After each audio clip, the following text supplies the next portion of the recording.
Bismillahirrahmanirrahim. Assalamualaikum warahmatullahi wabarakatuh.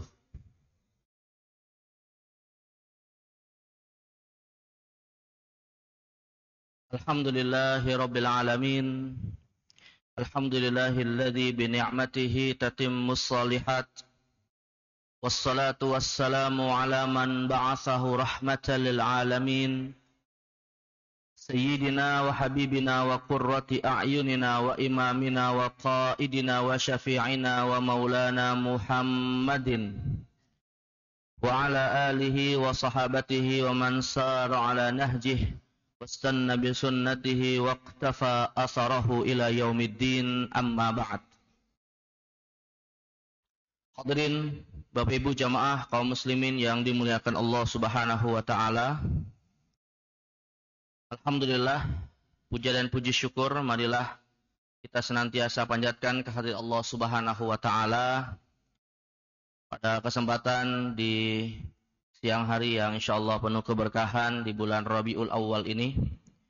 Kita kembali diberi taufik oleh Allah Subhanahu wa taala untuk bisa sama-sama hadir melaksanakan kewajiban kita salat zuhur berjamaah dengan harapan mudah-mudahan setiap ibadah yang kita lakukan kelak di yaumil qiyamah akan memberikan kesaksian yang baik di hadapan Allah Subhanahu wa taala.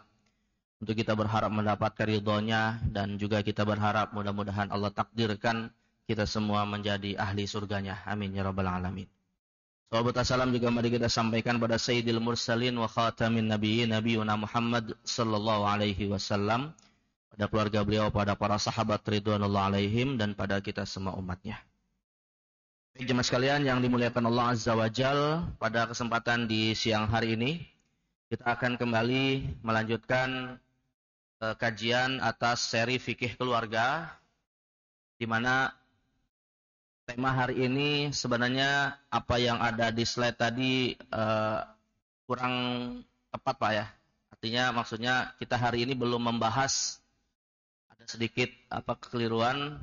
Kita hari ini belum membahas tema tentang masalah hak dan kewajiban dalam hubungan interaksi antara anggota keluarga.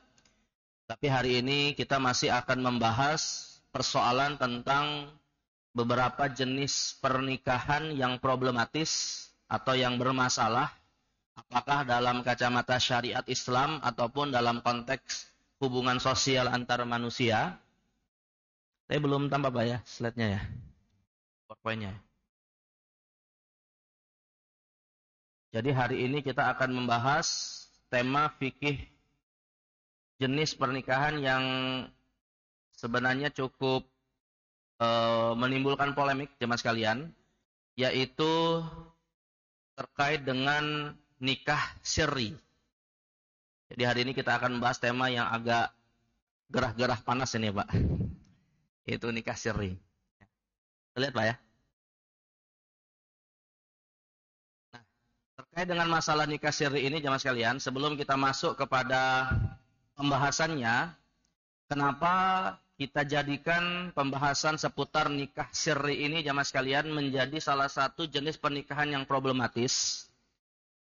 Di satu sisi nikah sirri ini Pak sebenarnya bisa menjadi satu solusi atas suatu masalah, tapi juga berpotensi berakibat kepada suatu bentuk kezaliman.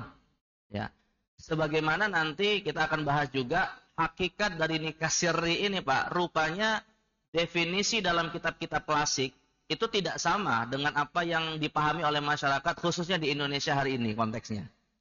Jadi ada semacam pergeseran definisi, pergeseran makna tentang nikah sirri di dalam kitab-kitab fikih klasik dengan apa yang dipahami hari ini. Kalau di masyarakat kita Pak, nikah sirri itu kan definisinya apa?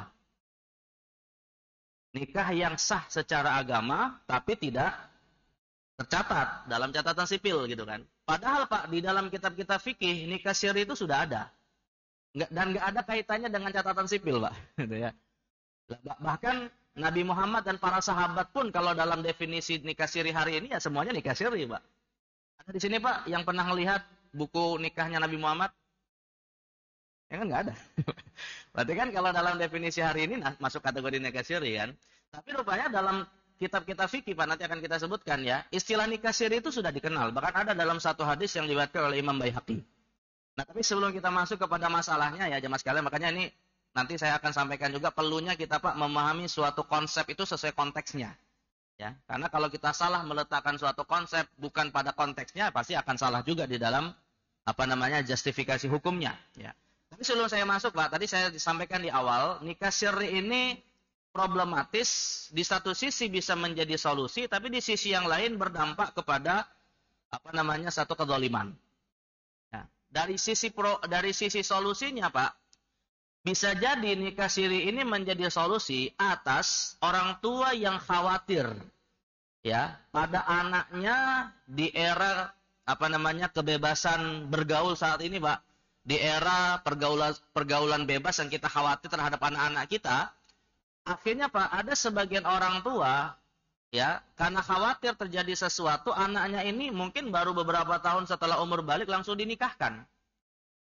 Padahal secara aturan negara bisa jadi belum masuk umur, ya kan? Kan nggak mungkin juga Pak judicial review di MK gara-gara umur nikahnya belum masuk gitu kan? Nih standar standar kalau di KUA itu kan kalau tidak salah itu untuk laki-laki umurnya 19 tahun, untuk perempuan 17 tahun. Nah, padahal anak kita Pak biasanya kalau sudah umur balik itu di umur berapa Pak? Umur balik. Kalau di dalam hadis riwayat Aisyah, wanita itu tidak akan mencapai umur balik kalau belum masuk umur 9 tahun. Berdasarkan hitungan kalender Hijriah. Artinya kalau ada seorang wanita keluar darah haid atau keluar darah dari kemaluannya sebelum umur 9 tahun, itu jatuhnya darah istihadah. Ya, maka standar paling cepatnya wanita haid itu 9 tahun. Walaupun nanti bisa saja ada yang 10, 11, 12 gitu Pak ya. Tapi kebanyakan ulama juga mengatakan rata-rata tidak lewat dari 15 tahun. Ya, jadi batas maksimal seorang itu balik di mana dia walaupun tidak sampai keluar darah haid atau kalau laki-laki tidak sampai ihtilam, mimpi basah, itu batas maksimalnya adalah 15 tahun. Makanya kalau misalnya nih Pak ya, misalnya kalau ada orang taubat Pak, bertahun-tahun dia tidak pernah sholat. Ya, bertahun-tahun dia nggak pernah sholat, ya mungkin karena lingkungan atau didikan orang tuanya dia nggak pernah sholat padahal muslim. Baru sadar kewajiban sholat misalnya di umur 40 tahun. Nah, kalau menurut mayoritas ulama Pak, dia wajib mengqadha sholat.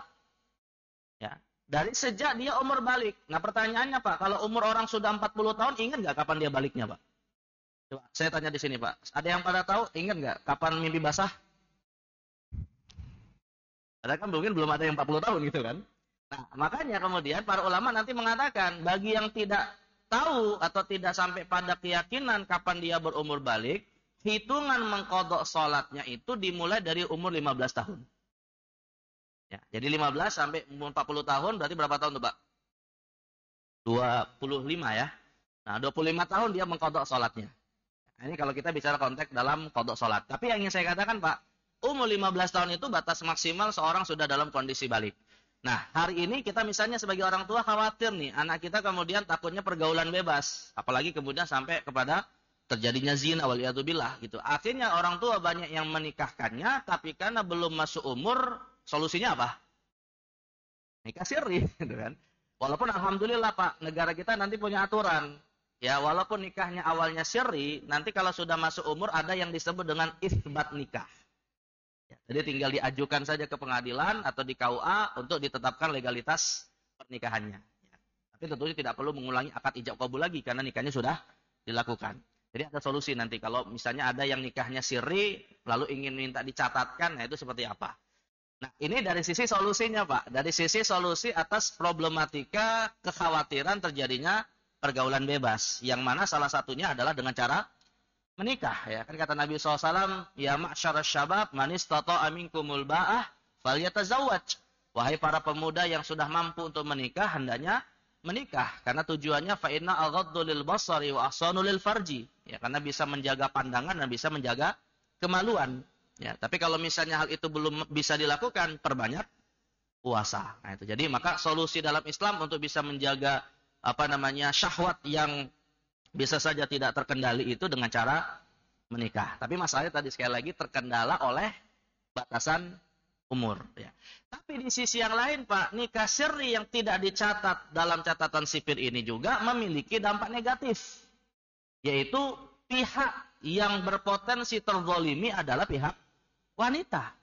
Kenapa? Karena sang wanita ketika nikah secara syar'i, dia tidak bisa menuntut hak-haknya lewat aturan negara. Karena tidak ada bukti catatan nikahnya.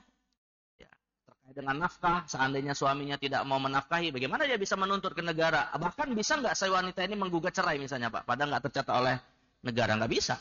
Ya, begitu juga seandainya suaminya meninggal Pak. Ya, lalu dia ingin menuntut hak waris, nggak bisa juga.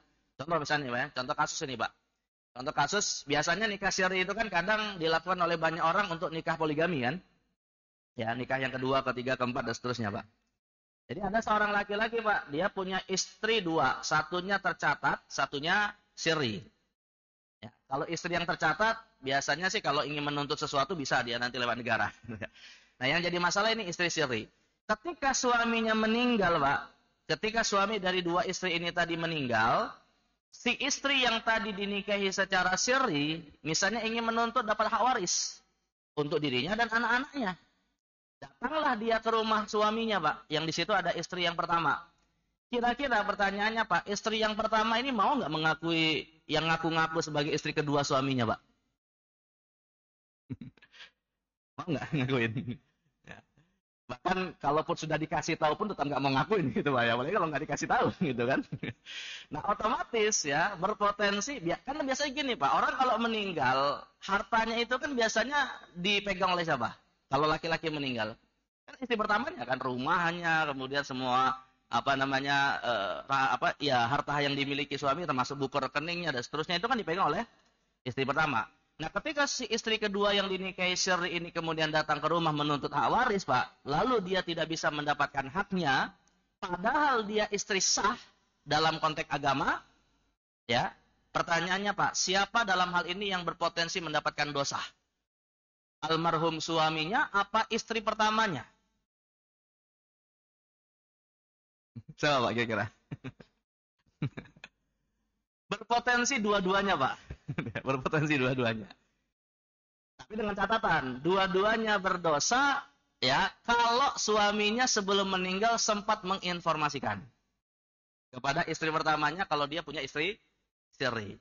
Tapi kalau misalnya sebelum meninggal sampai meninggalnya dia tidak sempat menginformasikan, Pak, lalu sang istri yang tercatat tidak mau memberikan, ya, karena dia tidak punya bukti-bukti yang ngaku-ngaku sebagai istri sah tadi, sebagai istri kedua tadi dianggap istri syar'i, maka yang salah dalam hal ini adalah suami. Kenapa jemaah sekalian? Karena bisa jadi Pak, ini wanita yang datang ke rumah ini tadi ngaku-ngaku sebagai istrinya gitu kan. Padahal itu bisa jadi pembohong, bisa jadi penipu dan seterusnya.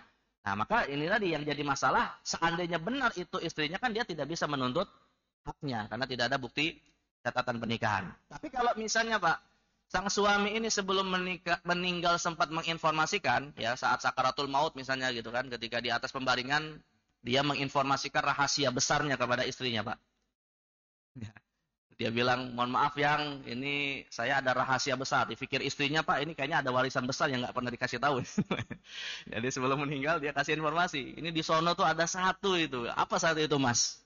Istri kedua gitu. Tapi dalam kondisi sakaratul maut, Pak. Kira-kira gimana istri pertamanya, Pak? Dapat informasi kayak gitu, Pak?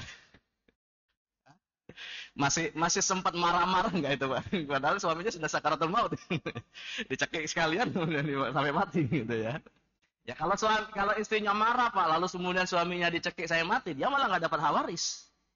Dia nggak dapat hak waris, ya. Karena di dalam hukum Islam ahli waris yang membunuh pewarisnya itu gugur hak warisnya. Ya, otomatis dia ya menahan diri gitu Pak ya, menahan diri gitu ya. Udah, maka dalam kondisi seperti ini, ketika dia tahu suaminya punya istri syar'i, tapi tetap tidak mau berbagi hak waris, maka yang salah juga bukan hanya suaminya, tapi juga istrinya juga. Ya, dan pastinya Pak, yang akan mendapatkan problem terbesar suaminya. Kira-kira Pak, istri yang seperti ini mau nggak itu ngirimin sedekah atas nama almarhum suaminya, Pak?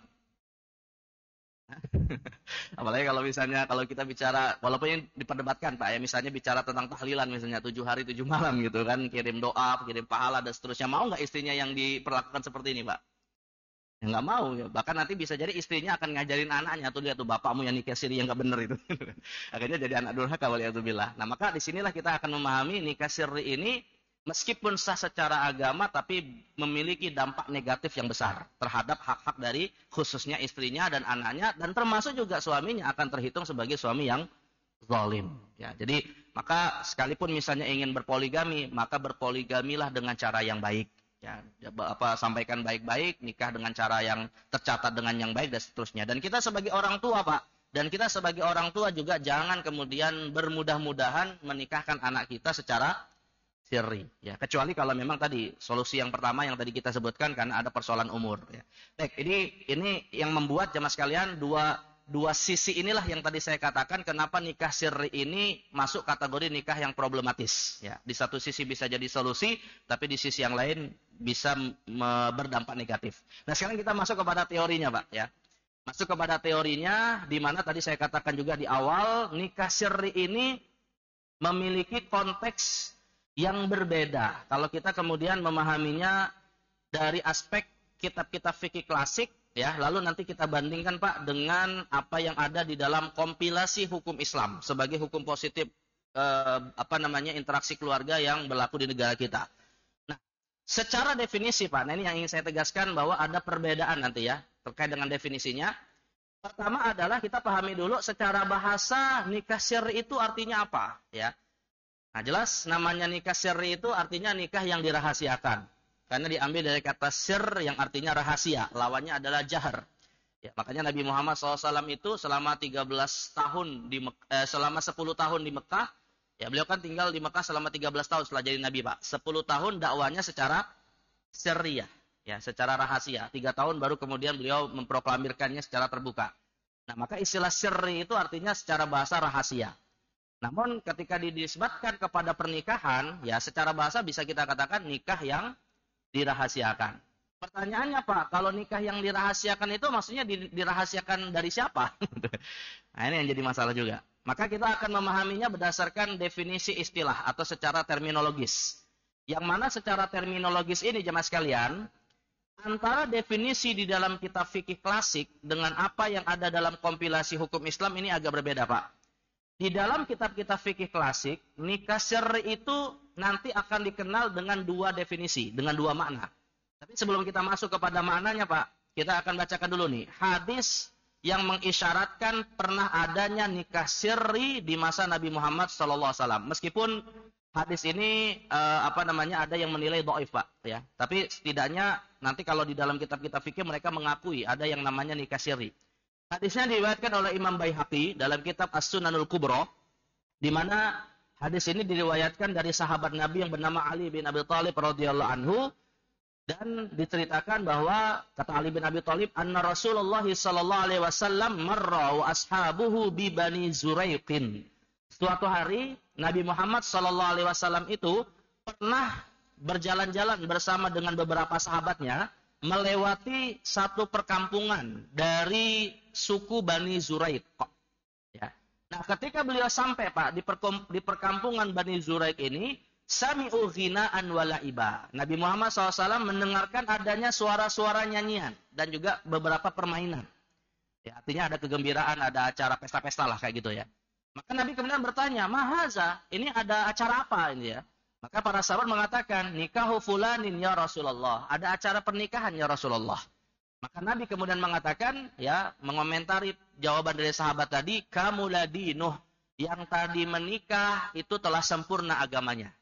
Maksudnya Nabi memuji pernikahannya, Pak, karena dalam hadis kan disebutkan man tazawwaja faqad istakmala dinah. Ya, barang siapa yang menikah dia telah menyempurnakan agamanya.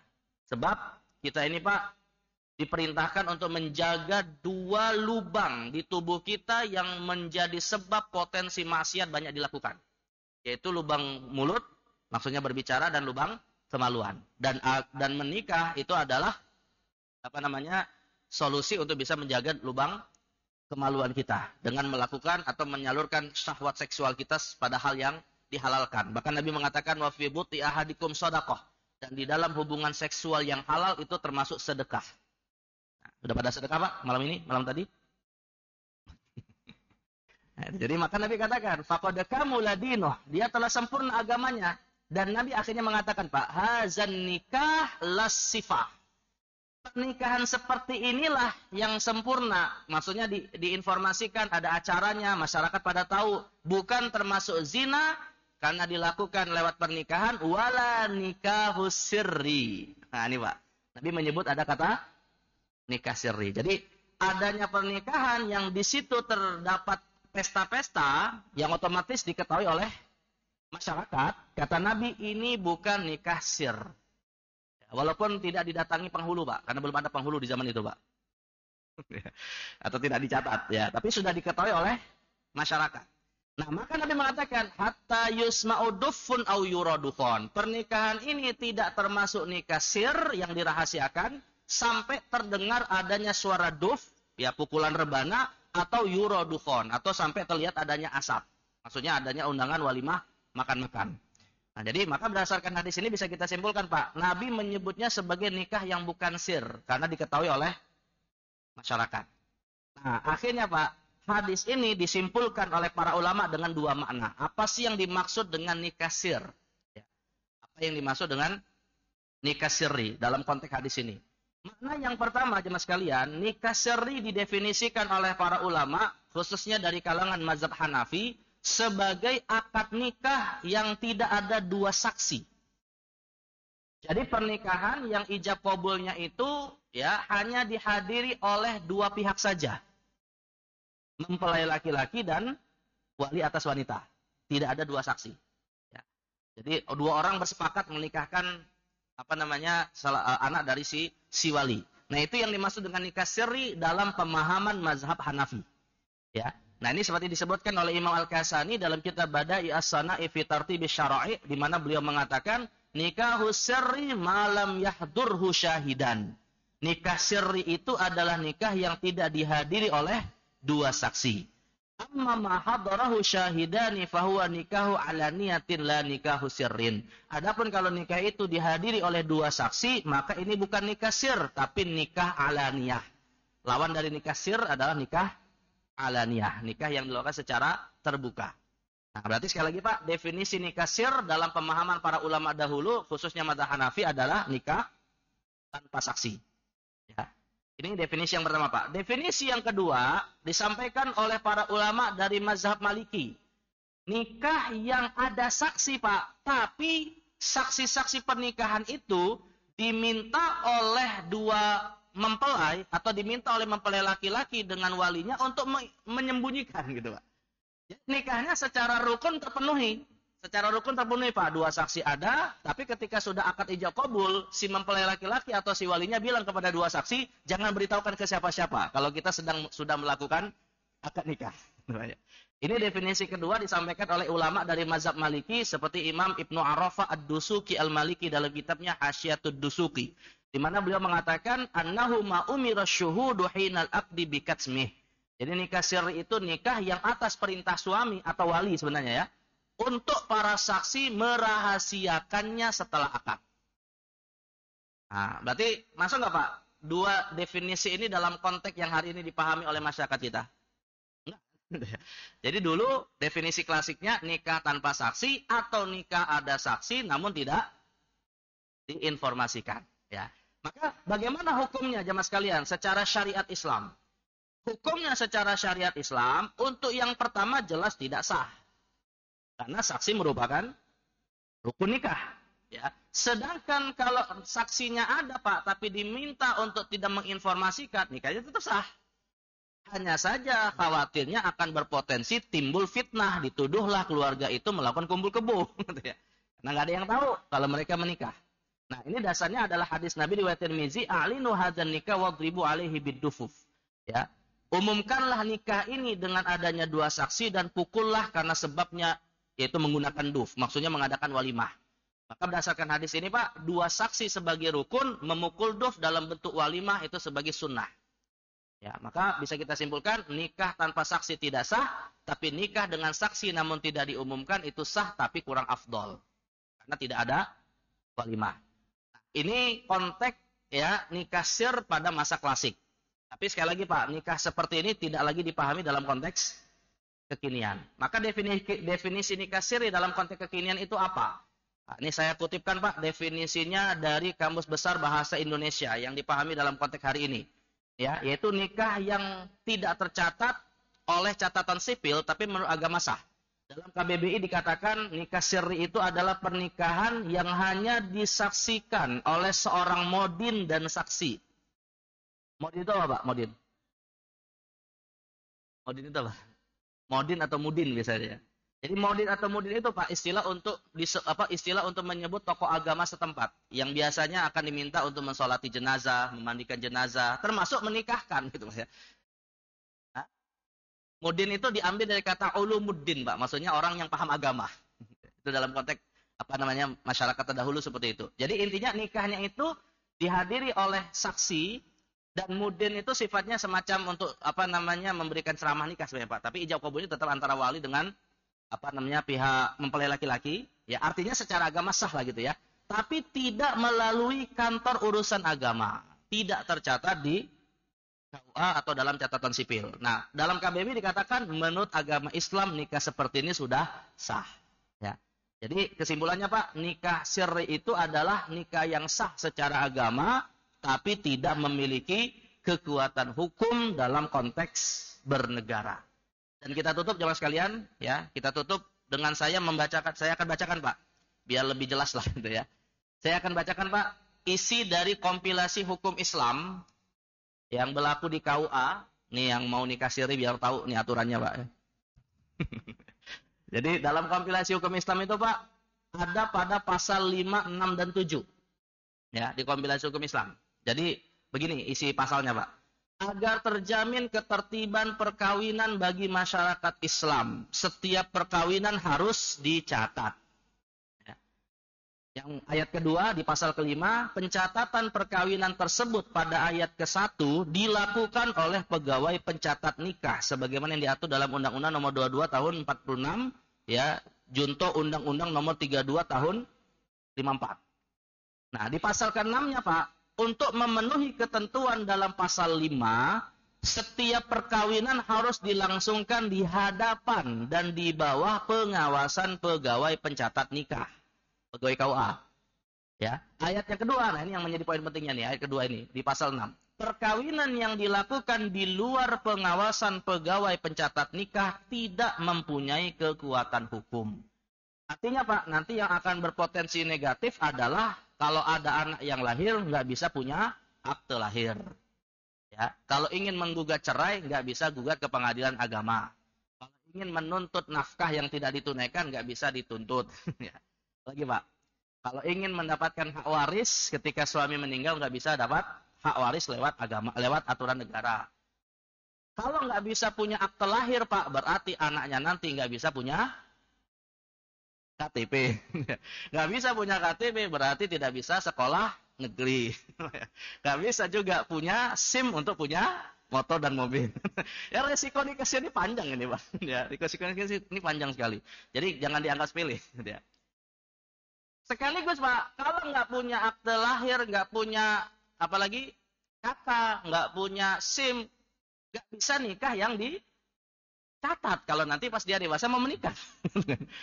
Nah, itu. Nah, jadi intinya urusannya panjang lah ya. Itu urusannya panjang. Makanya Pak, tapi gini Pak, saya tanya dulu Pak, kira-kira pencatatan dokumen-dokumen sipil seperti ini dianjurkan nggak sih di dalam Islam Pak? Ya, kalau kita kaitkan dengan praktek di zaman Nabi kan nggak ada Pak ya. Tapi kalau dalam konteks hukum Islam yang berkembang Pak, kira-kira ada nggak dalilnya di dalam Al-Quran ataupun hadis Nabi yang menganjurkan untuk melakukan hal-hal seperti ini Pak? Saya katakan Pak, dalilnya dua, ada. Pertama ayat Al-Quran yang memerintahkan kita untuk mencatat segala bentuk akad. Walaupun dalam konteks ayatnya, bahkan ayat terpanjangnya adalah bicara tentang masalah uang. Tapi sebenarnya ini konteksnya, prinsipnya itu pada pencatatannya, bukan pada masalah jenis akadnya. Ya ayyuhalladzina amanu idza tadayantum bidaini ila ajalin musamman faktubuh. Wahai orang yang beriman, jika engkau melakukan akad yang ditangguhkan, ya kan termasuk catatan pernikahan ini kan ditangguhkan juga Pak. Nanti ada urusan SIM-nya, ada urusan sekolahnya dan seterusnya. Maka Allah katakan faktubuh. Ya, catatlah. Dan yang kedua Pak, dalil yang kedua adalah maqasidus syariah. prinsip-prinsip Islam menjaga 5 hak manusia. Menjaga hak agama, menjaga hak tentang jiwa, akal, harta, dan kehormatan. Ya, anak yang nikah, yang orang tuanya nikah sirri, Pak, dia tidak bisa mendapatkan akte kelahiran, maka tidak bisa dapat akses untuk belajar. Berarti ada hak tentang akalnya yang tidak terpenuhi dalam nikah sirri. Tidak bisa juga mendapatkan hak nafkah, ada hak hartanya yang nggak bisa terpenuhi. Tidak bisa juga apa? Mendapatkan hak untuk dijaga kehormatannya, Pak. Ya, maka tidak bisa mendapatkan hak penjagaan terhadap kehormatannya dan seterusnya. Ya, maka dalam konteks ini akan bermasalah dari aspek hukum syariat terkait dengan tujuan-tujuan syariat. Ya, walaupun jamaah sekalian pencatatan bukan rukun nikah. Pencatatan itu bukan rukun nikah. Maka solusinya, Pak, kalau sudah terlanjur terjadi nikah sirri, solusinya kita pahami pasal yang ketujuh. Ya, pasal yang ketujuh ayat yang pertama, perkawinan hanya dapat dibuktikan dengan akte nikah yang dibuat oleh pegawai pencatat nikah. Poin yang kedua, atau ayat yang kedua, dalam hal perkawinan tidak dapat dibuktikan dengan akta nikah, ini solusinya, Pak. Dapat diajukan isbat nikahnya ke pengadilan agama. Jadi minta legalitas, ya. Minta legalitasnya datang ke pengadilan agama atau KUA, bahwa ini kemarin sudah terjadi pernikahan, ini saksi-saksinya seperti ini. Minta dilegalkan oleh negara. Ya, walaupun nanti bisa saja, Pak, mungkin ada yang namanya hukuman perdata. Bisa saja ada hukuman perdata gitu, ada dendala atau apalah gitu ya. Kenapa kemarin nikahnya nggak dicatat? Tapi paling tidak ada solusi bisa dicatat. Namanya disebut isbat nikah. Isbat nikah itu bahasa terjemahan bebasnya menetapkan nikahnya secara legal. Legal secara aturan agama. Negara. Nah, poin yang ketiga, Pak, isbat nikah yang dapat diajukan ke pengadilan agama terbatas mengenai hal-hal yang berkenaan dengan, yang pertama, adanya perkawinan dalam rangka penyelesaian perceraian, hilangnya akte nikah, adanya keraguan tentang sah atau tidaknya salah satu syarat perkawinan, adanya perkawinan yang terjadi sebelum berlakunya Undang-Undang Nomor 1 Tahun 74, dan perkawinan yang dilakukan oleh mereka yang tidak mempunyai halangan perkawinan menurut Undang-Undang Nomor 1 Tahun 74. Ini sifatnya teknis, Pak, ya. Artinya nanti tergantung di mana, di KUA atau di pengadilan agama, kira-kira bagaimana proses untuk isbat nikahnya, ya, syaratnya apa dan seterusnya. Dan yang terakhir, ayat yang keempat, yang berhak mengajukan permohonan isbat nikah ialah suami atau istri. Nah, artinya, Pak, kalau nikah siri terlanjur terjadi, suaminya tidak mau memberi nafkah, istrinya mau nuntut nafkah, maka solusinya kayak gimana, Pak? Suaminya tidak memberi nafkah, Pak. Istrinya ini didikahi secara siri. Dia mau nuntut nafkah, suaminya nggak mau ngasih. Akhirnya dia nuntut ke pengadilan. Dia nuntutnya itu gimana solusinya? Tentunya nuntutnya bukan ke suaminya, Pak. Suaminya nggak mau ngasih. Berarti dia nuntutnya kemana? Ke negara, ke KUA, ke pengadilan agama. Tapi dengan catat, dia menuntutnya itu dengan meminta dilakukan isbat nikah. Karena yang bisa mengajukan isbat nikah bukan hanya suami, tapi juga istri. Tentunya dengan catatan bahwa istrinya nanti bisa membuktikan pernikahan itu dengan menghadirkan saksi-saksi. Mungkin saksi-saksi, foto-foto pernikahan dan seterusnya gitu ya. Intinya dibawa gitu. Atau bisa juga, Pak, anak-anak mereka, orang tuanya dulu nikah siri nih. Ya, anak-anaknya ingin dapat hak sebagai warga negara, maka bisa anaknya mengajukan isbat nikah. Atau wali nikah dan juga pihak yang berkepentingan dengan perkawinan itu. Pokoknya intinya siapapun yang punya kepentingan dengan perkawinan siri itu bisa mengajukan isbat nikah. Ini jadi teknisnya alhamdulillah kita sudah punya aturannya. Tapi sekali lagi ya poin utamanya, Pak, adalah daripada menimbulkan problem-problem yang tidak diinginkan, nikahlah secara resmi tercatat gitu ya. Kecuali kalau ada tujuan-tujuan yang lebih besar maslahatnya seperti yang tadi saya sebutkan di awal ya.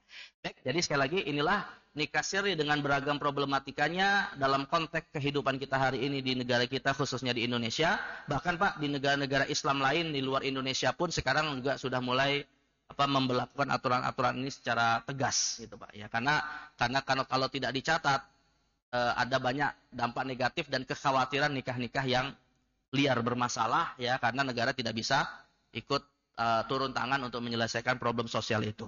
Jadi ini adalah salah satu bentuk kemaslahatan yang tentunya diakui dalam Islam, yang mirip-mirip, Pak, seperti kemaslahatan kita punya KTP, punya SIM, itu juga sebenarnya aturannya sama kalau kita melihat dari sisi kacamata syariat Islam, yaitu disebut dengan istilah maqasidus syariah atau disebut juga dengan istilah maslahah mursalah.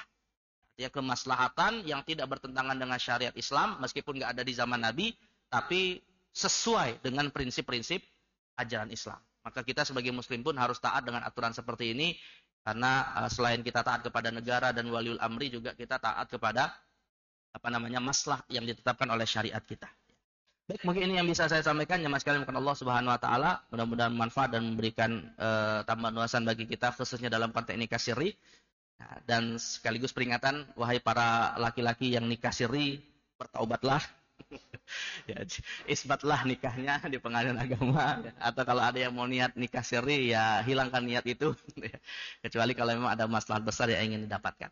Baik, ada yang mau bertanya Pak sebelum kita tutup? Ini masih ada, belum jam 1. Ada yang mau bertanya mungkin?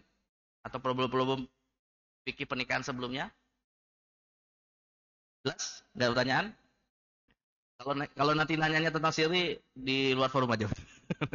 Mungkin rahasia pribadi itu. Tapi kalau ada persoalan lain, nggak ada pertanyaan Pak ya? Mungkin sudah cukup jelas ya? Baik, kalau tidak ada pertanyaan, mungkin kita cukupkan. Dan sekali lagi kita berharap mudah-mudahan Allah menghadirkan kepada kita keluarga yang saleh, keluarga yang baik, ya, keluarga yang taat kepada Allah dan Rasul-Nya, keluarga yang nanti di yaumil qiyamah mudah-mudahan bisa dipertemukan kembali oleh Allah di dalam surganya. Amin ya rabbal alamin. Baik, kita tutup dengan membaca doa kafaratul majlis. Subhanakallahumma wabihamdika asyhadu an la ilaha illa anta astaghfiruka wa atubu ilaik. Wassallallahu ala sayyidina Muhammadin nabil ummi wa ala alihi wa sahbihi wa baraka wa salam. Wassalamualaikum warahmatullahi wabarakatuh.